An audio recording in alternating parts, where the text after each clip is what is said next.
breaking news! Ow! Okay, we'll start with this. On the heels of what was one of the most historic fights, if not the singular most historic fight in the sport of women's boxing, it seems that there were a lot of people that took issue with the telecast, the commentary. Former cruiserweight champion Enzo Maccarinelli said, Great fight last night, really shows how far women have come in this sport, fought their hearts out, showed a lot of spirit, but also high skill sets, but was spoiled by the biased comms from Mannix and McCaskill, which were awful. The scoring was shocking by Mannix. Serrano won 3 rounds. Tops. I saw a lot of comments like this From a lot of people that took issue with both Chris Mannix's and Jessica McCaskill's assessment of the action, their play-by-play. Ebony Bridges, reigning IBF bantamweight champion, said, punch stats are the whole fight. You can land 100 punches in one round and then 10 in the next, etc. It's scored round by round, not a total tally on the end. I think the biased commentary for the first 3 quarters of the fight didn't help with the shouts of robbery. Here on the channel, we watched it live with the volume down. To not incur any penalties for copyrighted audio. Seems we lucked out in doing so. A Twitter user that goes by the name Gavin Wallace stated, McCaskill was so biased against Taylor, clearly still not let it go, that Taylor punched her head off for 10 rounds, to which Ebony Bridges replied, makes sense, LOL. I mean, I was really impressed with Jessica up until the main event. Like, what the fuck? It's not a secret that Jessica McCaskill, since having fought Katie Taylor for the first time all those years ago, has been quite vocal that she wants to run it back. She wants a rematch. Jessica's been busy since then. Fights of her own, having become a unified champion in the junior welterweight division and undisputed champion in the welterweight division. You know, for a time there, I thought that rematch might happen before this fight ever takes place. Yeah, for a time I thought that we might end up seeing Taylor versus McCaskill too before we end up seeing Taylor versus Serrano, but that's not the way things happened. Katie Taylor really had her heart set on this fight with Amanda Serrano, and in the end, that's the fight that took place. That's the fight that happened. That's the fight that Chris Mannix and Jessica McCaskill caught last night. A fight where their play-by-play was much to the chagrin of the audience at large. They don't feel that Chris Mannix and Jessica McCaskill gave an adequate reflection of the action in the ring, that they were leaning far to one side. Far too partial. There's really no excuse for Chris Mannix and his anecdotal scorecard, because he's intended to be the color commentator, the play-by-play guy that calls it down the middle, and it didn't seem that way during the telecast. With Jessica, it's a little bit more obvious what her motivation is. She's no fan of Katie Taylor. Least of all when she's calling her out for a fight, calling her out for a rematch. I understand where everybody's coming from. The commentators are supposed to commentate, give you that play-by-play for the fight in a way that is objective and balanced for both Amanda and Katie, whereas if Jessica's desire to fight Katie for a second time is affecting... If she can't call it down the middle, is it really wise to have one of Katie's rivals calling one of Katie's fights? There seemed to be an overabundance of people who feel that Chris Mannix and Jessica McCaskill didn't adequately reflect the action inside the ring from outside the ring, that they were giving Amanda Serrano far too much credit, far too much praise, and not giving Katie Taylor's handiwork. It's going to affect people's perceptions of the fight as they watch it based on what the commentators are saying. I'll tell you what I think. I think Jessica McCaskill might want to run it back with Katie Taylor. She might, but I also don't get the sense Katie Taylor is going to do her any favors. Ultimately, it's up to Katie if she wants to fight Jessica for the belts that she has, if she wants to become an undisputed champion in the welterweight division. That's Katie's decision to make. Right now, there were talks of Katie and Amanda potentially running it back. Doing their rematch as a stadium fight where they can draw an even bigger crowd, Katie Taylor's neck of the woods, in the Emerald Isle. They're talking about running it back in Ireland. That's what they're talking about right now. They're not talking about a McCaskill rematch. You know, Jessica might be barking up the wrong tree. Can't just be about Katie Taylor all the time. You have to find somebody else to fight. That's what it sounds like. As far as the rematch in the Emerald Isle, going down in Ireland, well, you know, Amanda Serrano... I don't know how she feels about that. How much money would it take? How much more money would it take to get Amanda Serrano on a plane to Katie Taylor's backyard, Katie Taylor's neck of the wood? How much money would it take to get Amanda to go to Ireland? Hey, to all the fans who watched the fight, who came out and showed support, I truly love you guys. That's why I have this heart, is to show and to show all the support. I'm sorry I didn't win, guys, but I'm still the champion of heart. I'm still your champion at featherweight, and it's just on to the next one. I'm still going to continue to be a champion, and I'm still going for Undisputed.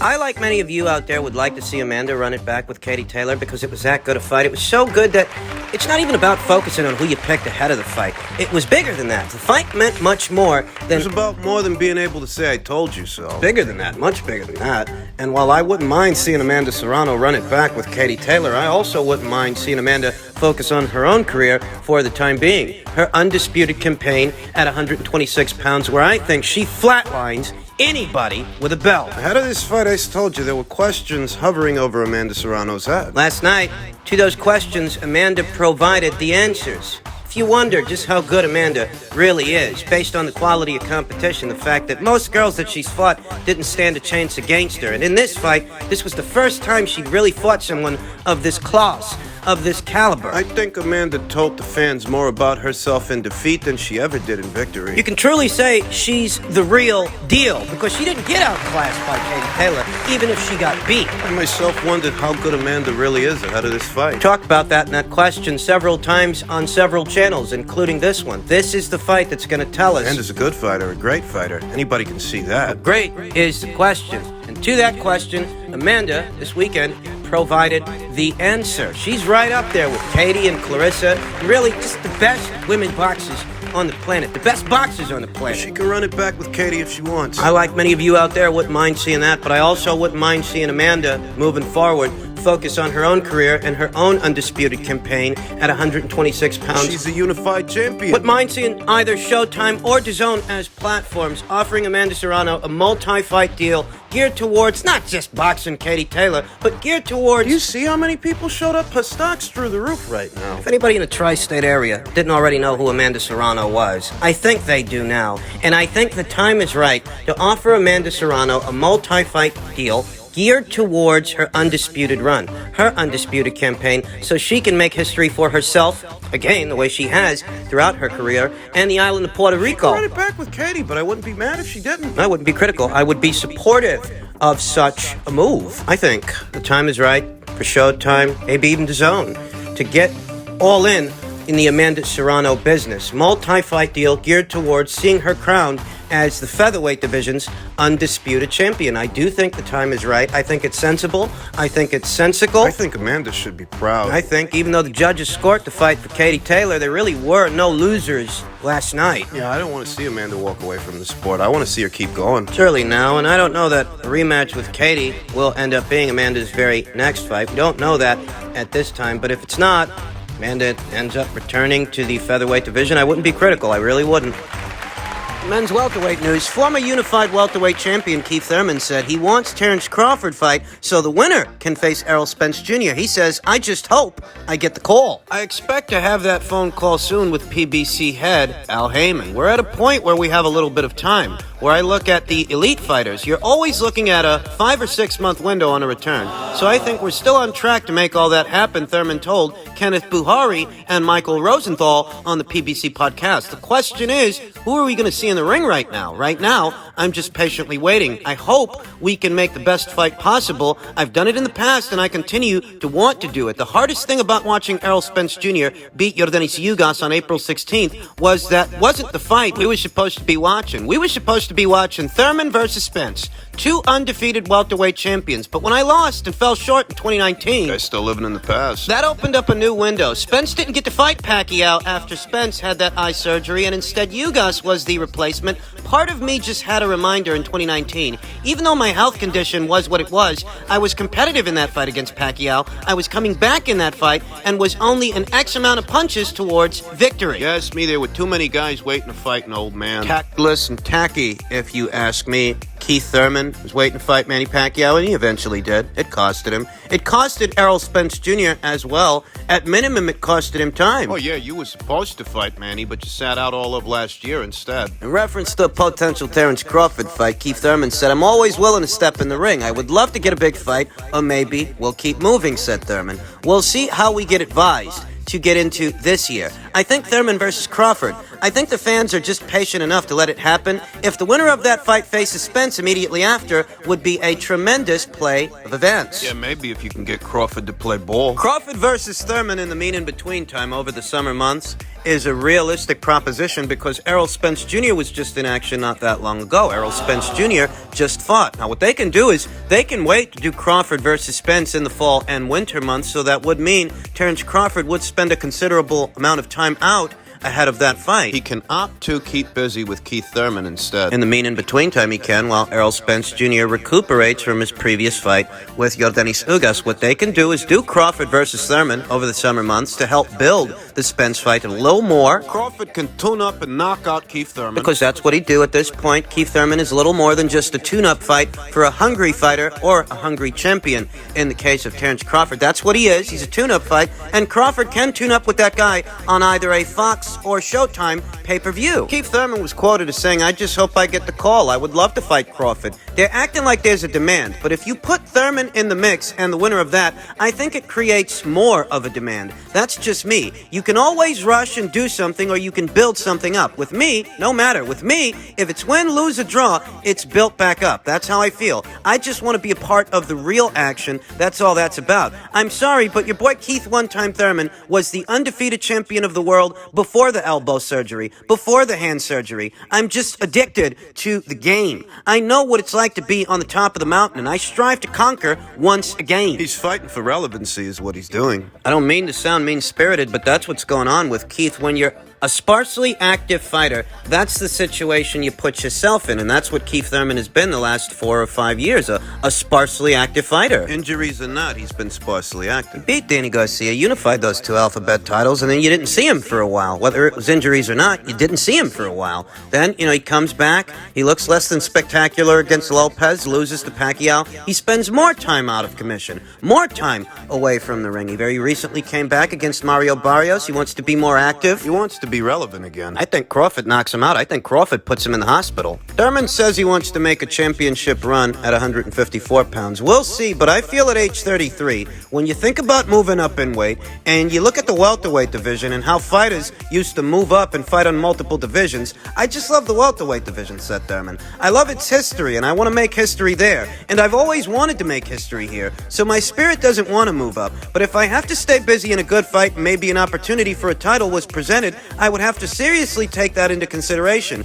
But right now, it's not fully on my radar, and I don't expect it to be, because Keith Thurman is not a big welterweight. He's not a big welterweight the way Errol and Jern Boots Ennis, Virgil Ortiz. Those are big welterweights with the kind of physical dimensions that they can actually make a run at 154 pounds. Whereas Keith, he neither has the size, the punching power, or the durability to venture north of the welterweight division. He'd eventually get killed at junior middleweight. Explain it however he likes, dress it up, but I've never expected Keith Thurman to venture north of 147 pounds because he just ain't got the chops to do it. He's going to stay a welterweight. Think he can get the Crawford fight? Like I said, it makes a bit of sense, but you've got to reach agreeable terms. Doesn't seem like Terrence Crawford wants to wait around anymore. It doesn't seem like Terrence Crawford wants to go through more hoops and more obstacles, more this and more that, ahead of a Errol Spence Jr. showdown. He seems to want that undisputed title fight now. He seems to want that next. It was a zesty exchange between Terrence Crawford and Errol Spence Jr. by way of social media over the weekend. Terrence said, "Look at the guy's record, though.